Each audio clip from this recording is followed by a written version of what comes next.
Assalamualaikum warahmatullahi wabarakatuh. Kami dari kelompok 3. Pada kesempatan kali ini, kami akan membahas tentang rasional behind operational globalization. Sini ada anggota kelompok dengan saya sendiri, Jihanur Faiza, dengan NIM 24311-451. Dan ada teman saya, Hana Syakira, dengan NIM 24311-458. Kemudian ada Hikmah Suroya Zahra dengan NIM 24311-459. Dan yang terakhir ada Rika Silviana Putri dengan NIM 24311-460. Tujuan pembahasan kali ini yaitu yang pertama memahami teori strategi global, kemudian menganalisis framework global, kemudian menjelaskan faktor pendorong globalisasi operasi, kemudian mengetahui manfaat globalisasi, dan yang terakhir mengidentifikasi risiko global operation.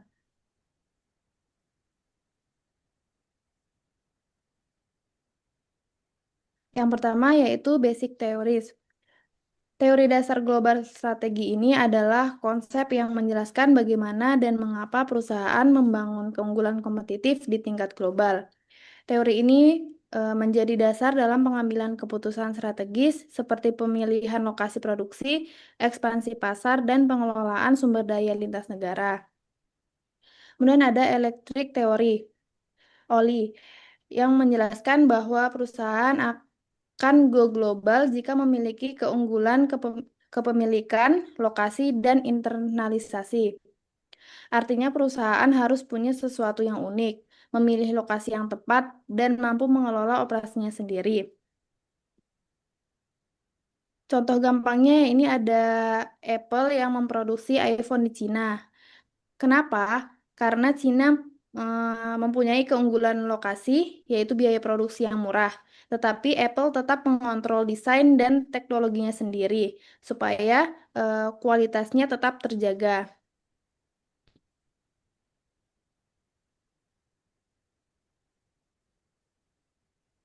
Selanjutnya, ada basic teori transaction cost theory. Teori ini fokus pada biaya. Perusahaannya akan memilih melakukan semuanya sendiri. Kalau biaya kontrak dengan pihak luar ternyata lebih mahal daripada biaya mengelola sendiri. Contohnya yaitu pada perusahaan logistik besar seperti FedEx atau DHL memilih punya armada truk dan pesawat sendiri daripada menyewa ke orang lain agar mereka bisa kontrol biaya dan efisiensi dengan jangka panjang. Lalu ada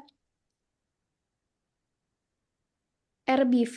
Teori ini menekankan kalau kekuatan perusahaan itu ada pada sumber daya unik yang sulit ditiru lawan. Contohnya pada Google. Google ini bisa unggul secara global karena mereka punya algoritma dan data raksasa yang tidak dimiliki perusahaan lain. Itulah sumber daya utama mereka untuk menguasai dunia.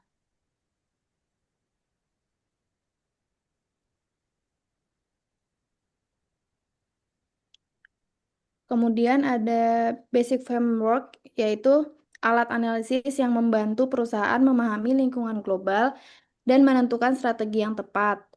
Framework ini penting karena kondisi global sangat kompleks dan melibatkan banyak faktor.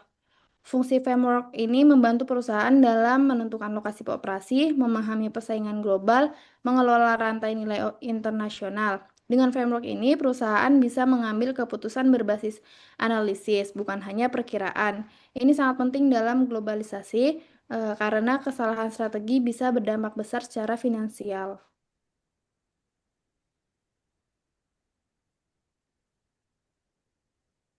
Selanjutnya adalah contoh basic frameworks. Frameworks adalah alat analisis yang membantu perusahaan memahami kondisi global dan menentukan strategi yang tepat. Contohnya, perusahaan otomotif menggunakan berbagai framework untuk menentukan apakah harus membuka pabrik di Indonesia atau Vietnam.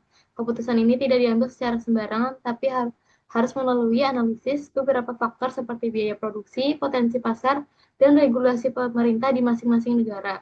Contohnya, jika Vietnam menawarkan biaya tenaga kerja yang lebih rendah, tapi Indonesia memiliki pasar yang lebih besar, maka perusahaan harus mempertimbangkan mana yang lebih menguntungkan dalam jangka panjang. Selain itu, faktor lain seperti stabilitas ekonomi dan kemudahan investasi juga ikut dianalisis. Next.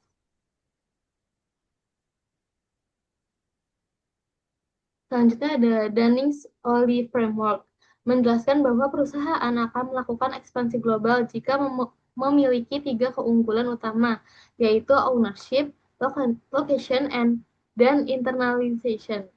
Yang pertama, ownership adalah keunggulan internal yang dimiliki perusahaan, seperti teknologi, brand, atau keahlian yang khusus yang tidak mudah ditiru oleh pesaing. Yang kedua, location adalah keuntungan yang dimiliki oleh negara tujuan, contohnya biaya tenaga kerja yang lebih murah.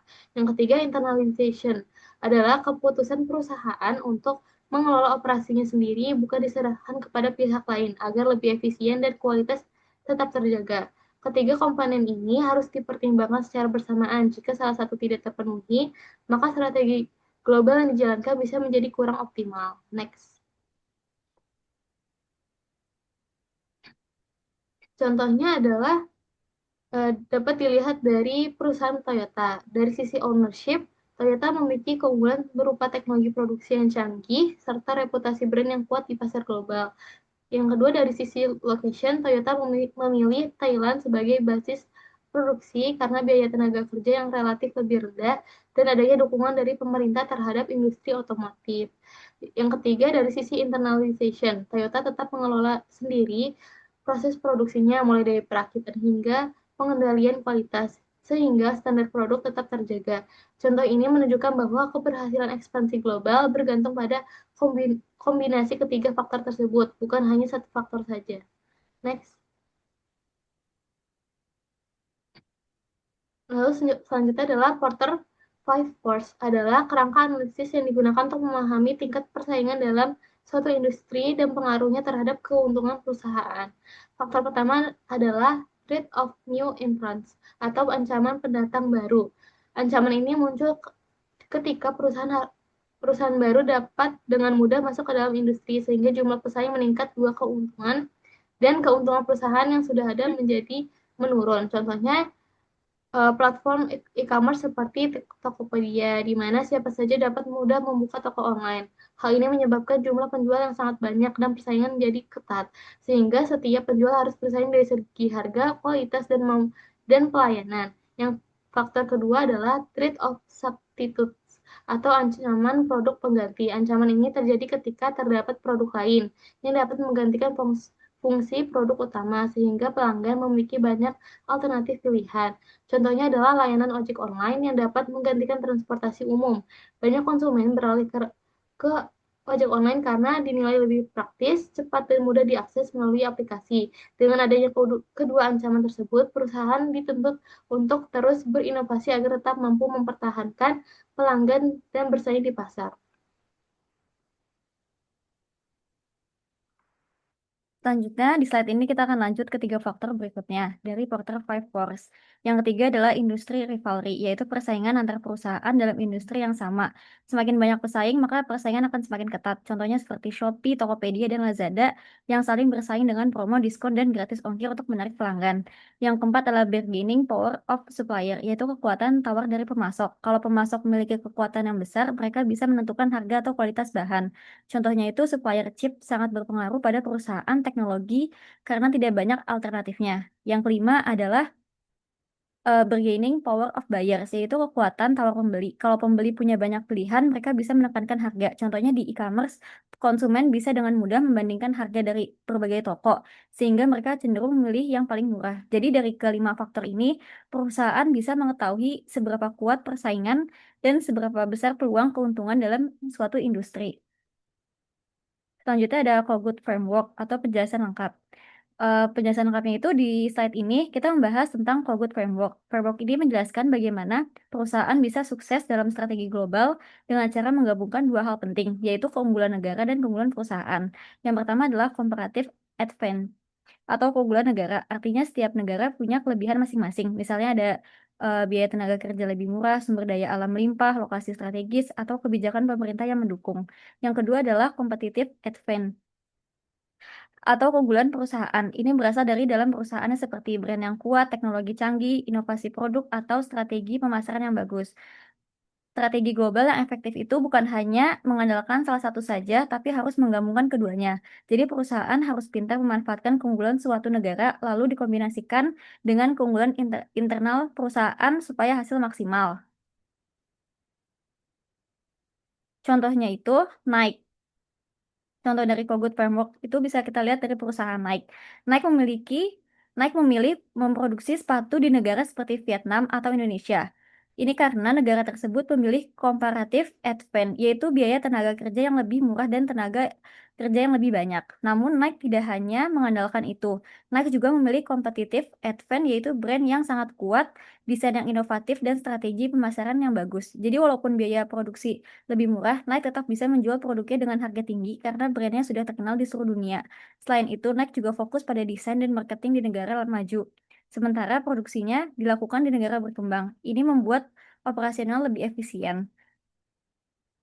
Jadi, dari contoh ini kita bisa lihat bahwa negara memberikan keuntungan biaya, perusahaan memberikan nilai tambah, dan kombinasi keduanya membuat Nike sukses secara global. Selanjutnya ada benefit of globalization.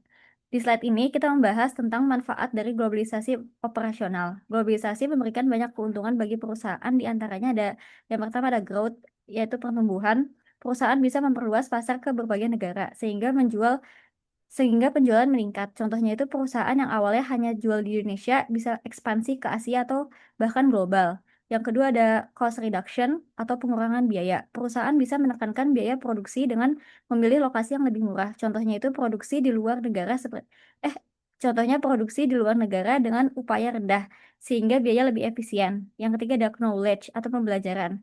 Perusahaan bisa mengambil Perusahaan bisa belajar dari negara lain baik dari teknologi, budaya, dan maupun cara kerjanya. Contohnya itu perusahaan belajar inovasi dari negara maju dan menerapkan di negara lain. Yang keempat ada competitive advantage atau keunggulan bersaing. Globalisasi membuat perusahaan lebih kuat dalam menghadapi persaingan karena lebih efisien, lebih inovatif, dan lebih luas jangkauannya. Yang kelima ada customer satisfaction atau kepuasan pelanggan. Perusahaan bisa menyelesaikan produk dengan kebutuhan pelanggan di berbagai negara. Contohnya itu produk disesuaikan dengan budaya lokal supaya lebih diterima masyarakat.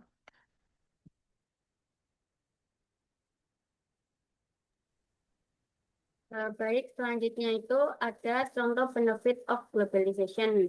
Salah satu contohnya adalah Starbucks yang berhasil memperluas pasar ke berbagai negara di dunia. Starbucks tidak hanya menjual produk, tetapi eh, juga menyesuaikan menu dan konsep tokonya dengan budaya lokal di setiap negara. Dengan strategi ini, Starbucks mampu meningkatkan kepuasan pelanggan karena produknya lebih sesuai dengan selera masyarakat setempat atau masyarakat lokal. Hal ini menunjukkan bahwasannya globalisasi dapat membantu perusahaan berkembang sekaligus tetap relevan di pasar lokal. Next.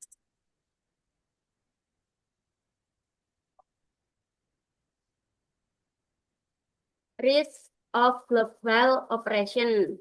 Risiko merupakan potensi kerugian yang dihadapi perusahaan ketika beroperasi secara global. Beberapa jenis risiko yang umum terjadi antara lain risiko alam seperti bencana, risiko ekonomi seperti fluktuasi nilai tukar, serta risiko politik yang berkaitan dengan kebijakan pemerintah.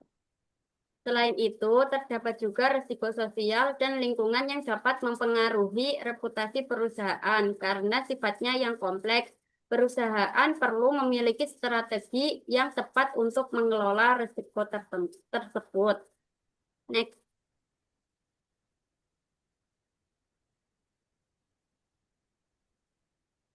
Nah, di sini tuh ada contoh risk of global operation. Salah satunya adalah pandemi COVID-19 yang menyebabkan terganggunya rantai pasok global, sehingga banyak perusahaan yang mengalami hambatan dalam produksi dan distribusi. Contoh lainnya adalah perang dagang antar negara yang dapat meningkatkan biaya impor dan menghambat aktivitas perdagangan. Hal ini menunjukkan bahwa faktor eksternal dapat memberikan dampak besar terhadap operasional perusahaan di tingkat global. Next. Nah, yang terakhir itu ada kesimpulan. Globalisasi memberikan berbagai manfaat seperti perluasan pasar untuk bersaing di pasar internasional. Oleh karena itu, perusahaan harus mampu mengelola peluang dan resiko secara seimbang agar dapat mencapai keunggulan kompetitif dan bertahan dalam persaingan global. Mungkin sekian presentasi dari kelompok kami. Kurang dan lebihnya kami mohon maaf.